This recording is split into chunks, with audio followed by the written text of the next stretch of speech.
सबसे पहले अपने शिव गुरु के चरणों की प्रणाम, मैया भवानी के चरणों की प्रणाम, स्वर्गीय हरिंदर भैया के चरणों की प्रणाम, स्वर्गीय शक्ति स्वरूपा नीलम दीदी के चरणों की प्रणाम, कथा सुनने वाला समस्त गुरु भाई बहन के चरणों की प्रणाम। मेरा प्रणाम स्वीकार हो।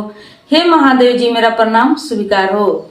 आए गुरु भाई बहन, आज हमनी के श्रवण कुमार के छोटा सा एगो कथा सुने के बाद, यानी कि श्रवण कुमार के माता पिता अंधा अंधी कैसे रहे। ऐसे तो श्रवण कुमार के नाम सब केहू जानता, श्रवण कुमार के नाम से सभे परिचित बा, चाहे ज्ञानी अज्ञानी, धर्मी अधर्मी, हर कोई श्रवण कुमार के नाम जानता। कलयुग ना बल्कि हर युग में उ नाम ऐसन बा, उ नाम अपना काम से ऐसन महान बनल कि उ नाम इतिहास के पन्ना पर बा। सब कोई के जानकारी बा श्रवण कुमार के जीवनी, उनकर कथा, उनकर कहानी। लेकिन आए छोटा सा एगो कथा बा कि उनकर माता पिता जौन रहे वो अंधा अंधी कैसे रहे, जन्म से रहे या बाद में चल के भई रहे, दोनों प्राणी काहे अंधा अंधी रहे, एकरा संबंध में एगो छोटा सा कथा बा। आई ये कथा के माध्यम से एकदम कथा ही धार्मिक, ज्ञानवर्धक आ सत्य कथा बा। ये कथा के सुन जाओ। देखिए गुरु भाई बहन, एक समय के बात है कि एगो गांव में एगो साहूकार रहले। साहूकार के दुकान रहे, व्यापार रहे। पहले के जमाना में जे बड़का दौरी दुकान करके बैठे उहे साहूकार बोले, ओकरे के बिजनेस व्यापार कहे। गांव समाज में कुछ लोग के उधार ब्याजी ऐसा ही करके पैसा देवे, काम चलावे, उसे वो आदमी साहूकार बोले। तो ऐसा ही एगो गांव में साहूकार रहले। साहूकार के दुकान उकान रहे, काम उनकर गांव में एकदम बढ़ रहे। सब लोग उनका के साहू जी कहे, सबके ब्याज पर पैसा दे, सबके दुख में इमरजेंसी में पैसा दे, लेकिन ब्याज पर पैसा दे, ब्याज पर पैसा दे के सबके काम चलाओस। वही से उनका के लोग साहू जी कहे। अब देखें उनका दुकान कुछ बड़ होके के चलते वो अपना दुकान में एगो काम करे वाली बाई के रखले रहले। उनका दुकान में एगो काम करे वाली बाई आवस, जैसे झाड़ू उड़ू लगा के सब इधर उधर के काम जौन रहे सब काम के वो करस। गरीब रहली, गरीब परिवार से रहली, वो अपन काम वो साहूकार के घरे करस। अब ऐसा ही धीरे धीरे देखें दिन रात आवते जाते काम करते करते ये साहूकार जौन रहले, साहूकार आई काम वाली बाई, दोनों जने के प्रेम हो गई। दोनों जने शादीशुदा रहे लो, दोनों जने के घर परिवार रहे। लेकिन फिर भी ये लोग के मन भटक चुकल। ये लोग के मन भटकला के बाद ये लोग के प्रेम हो गई, लगाव हो गई। अभी बात धीरे धीरे गांव समाज में फैले लागल। गांव समाज में फैलते फैलते वो काम वाली बाई जौन रहली, उनका पति तक की बात जाके पहुंच गई। जब उनका पति के पास ऐसा खबर पहुंचल तो बड़ा उनका दुख पहुंचल, बहुत उनका दिल पर चोट आयल। अब वो न्याय मांगे खातिर राजा के दरबार में गईले। राज दरबार में जब गईले, उस समय में ई कहानी अयोध्या के हो, अयोध्या राज्य की कहानी हो। उस समय में राजा दशरथ के पिता राजा रहले। राजा दशरथ के पिता वो बेरा अयोध्या के राजा रहले। आई अयोध्या राज्य के कहानी हो। तो उस समय में ई काम वाली बाई जौन रहली, इनकर पति राजा के दरबार में गईले। जाके कहले कि हे राजा साहेब, देखें हमर पत्नी वो साहूकार के घर में काम करे जात रही हो, झाड़ू उड़ू लगावत रही हो, गरीबी रलो। आ देखें उस साहूकार हमरा पत्नी के अपना प्रेम जाल में फंसा चुकल बड़े, हमरा न्याय चाहिए। अब राजा वो काम वाली बाई के बोलौले, उस साहूकार के बोलौले। बुला के जब पूछताछ कैले, पूरा जांच पड़ताल जब भइल, तो साहूकार जौन रहले वही बात के स्वीकार कैले, मंजूर कैले। कहले कि हे राजा साहेब, ई सही बात बा, ई हमरा दुकान में काम करत रही हो, दिन रात काम करे आवत रही हो। इनकर नजर हमार नजर एक हो गई, हमने के एक दूसरे से प्रेम हो गई, गलती भइल बा, ई बात जौन बा तौन सत्य बा। त राजा कहले कि गलती भइल बा तो कोनो सही बात नहीं के भइल। शादीशुदा आदमी, दोनों के घर में परिवार बा, आ फिर भी ऐसा गलती, एक और सजा तहनी के मिली। अब राजा का कैले कि ये लोग के सजा कहले कि जौने आंख के वजह से तहनी से गलती भइल बा, नैन से नैन मिलल बा, नजर से नजर मिलल बा, तो आंख के सजा मिली। आंख के वजह से जब गलती भइल बा तो सजा आंख के मिली। राजा का कैले कि दोनों जने के आंख फोड़वा देले, निकलवा देले। दोनों जने के आंख जब निकल गई, अंधा अंधी हो गई लो। तो काम वाली बाई के पति जौन रहले वो इनकर त्याग कर दिले। कहले कि ऐसा गलत औरत के जब कुल में दाग लगा देलस तो हम अपना घर में ना रखें, हम अपना साथ में इनका साथे ना रहें। राजा के निर्णय भइल कि दोनों जने के आंख निकाल ले के। आंख निकलने के बाद में ये लोग के राज्य से, गांव से, नगर से बाहर निकाला कर दे के। काहे कि देखिए गुरु भाई बहन, पहले के जमाना में जब कोई से गलती होत रहो, चाहे गार्जियन होखे, चाहे केहू के बेटा बेटी होखे, तो ओकरा के गांव समाज से निकाल दिया रहो। ओकर पानी तक ना चलत रहो, ओकरा के समाज छांटत रहो। ऐसन सजा, ऐसन दंड दिया रहो। समाज ओकरा के स्वीकार ना करत रहो। लेकिन आज के जमाना में देखें, आज के जमाना में जब बाल बच्चा गलती करता तो गार्जियन के सहमति से, जात कुजात कुछ नहीं के देखल जात, शादी होता। लेकिन पहले के जमाना वैसा ना रहे। पहले के जमाना में बहुत भारी सजाए होत रहो, ताकि एक के देख के फिर दूसरा घर में ऐसा गलत काम ना होके, दूसर कोई देख के डराए। कहीं एक आदमी के सजाए जब होके तो दूसरा आदमी भी देख के डराए, दूसरा के बाल बच्चा देख के डराए। ऐसा प्रकार के सजाए होत रहो, ऐसा प्रकार के दंड मिलत रहो। लेकिन आज सब उल्टा पड़ गई बा। आज तो 2 4 गो बाल बच्चा वाला भी केहू से शादी कर लेता तो कोनो फर्क नहीं खे पड़त, कोनो सजा नहीं खे, कोनो दंड नहीं खे। अब ऐसा ही देख के, एक दूसरे के देख के मन के बढ़ावा मिलल बा,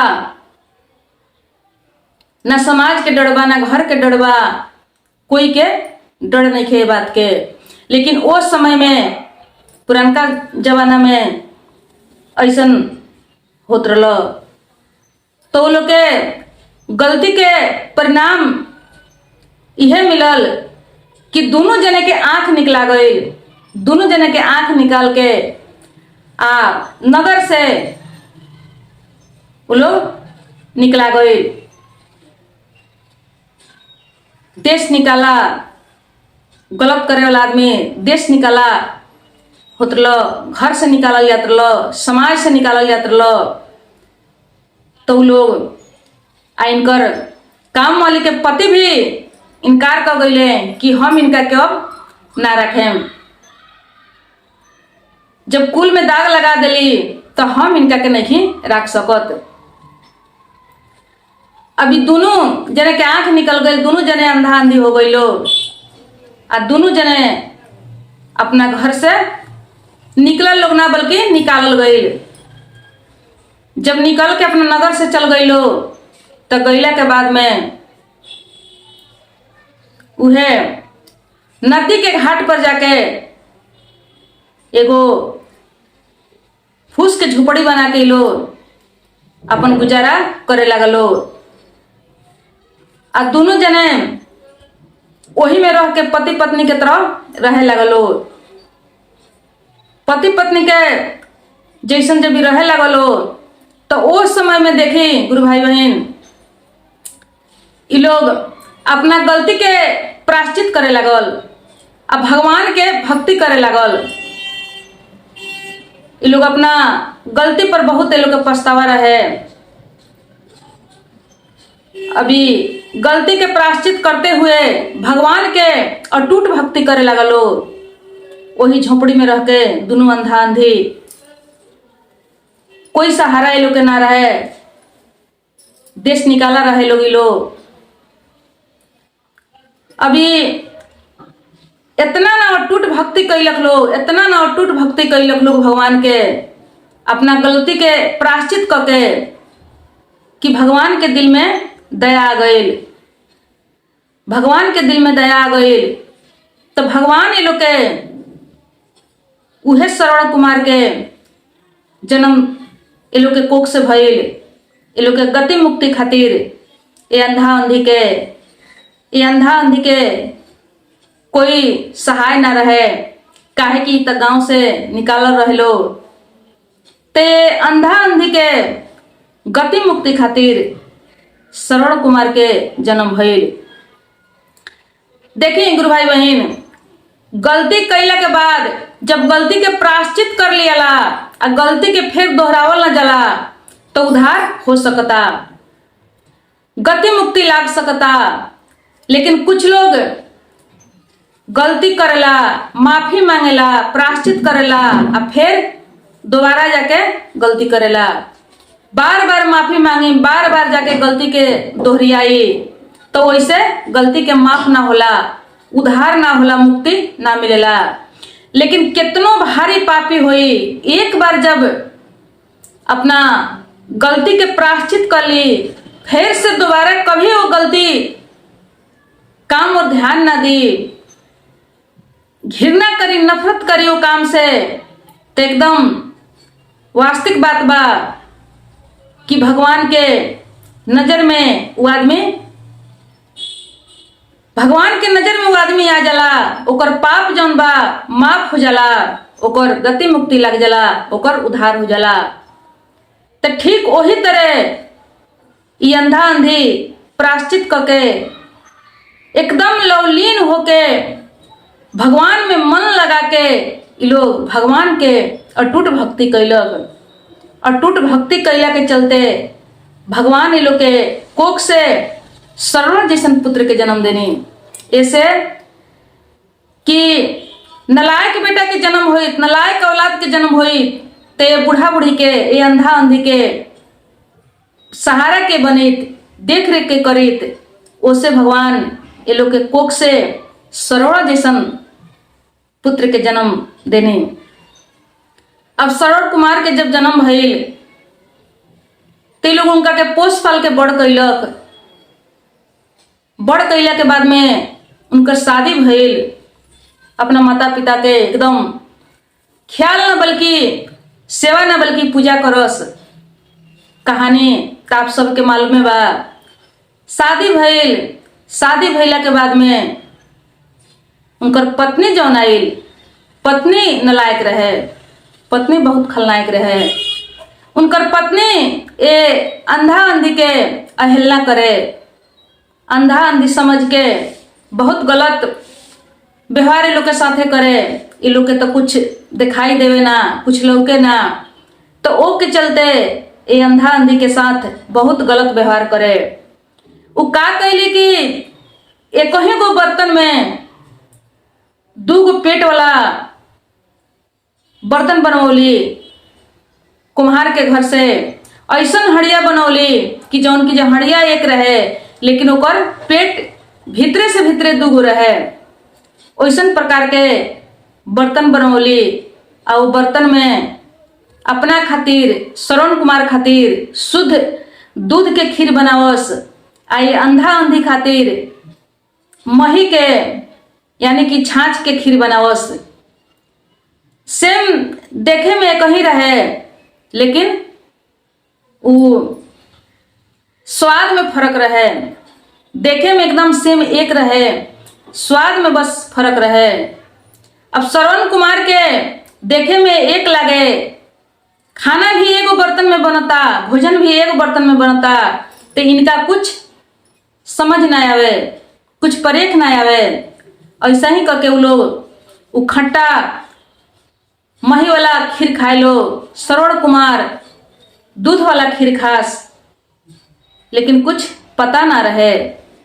एक दिन के बात हो कि खाना जब आइल, श्रवण कुमार के पहले आइल, वो लोग के बाद में आइल। खाना गरम रहे। आ श्रवण कुमार के जब खाना पहले आइल तो श्रवण कुमार अपना माता पिता से पहले कैसे खइए। वो तो माता पिता के भक्त रहले। अब वो का कैले कि आपन वाला खाना के थरिया जौन रहे वो अपना पिताजी के आगू में डाल दिले। आ उनकर खाना जौन आइल बाद में गरम रहे, वो खाना के अपना आगू में डाल दिले। जब उनकर पिताजी वो खाना खैले तो वो दिन के स्वाद कुछ अलग रहे, फर्क रहे, मीठा रहे। तो कहले अपना बेटा से कि ये बेटा, आज घर में केहू मेहमान आई बा कि कोनो उत्सव बा, आज खीर बनल बा, आज तो बड़ा सुंदर स्वादिष्ट भोजन बनल बा, का बात बा बेटा।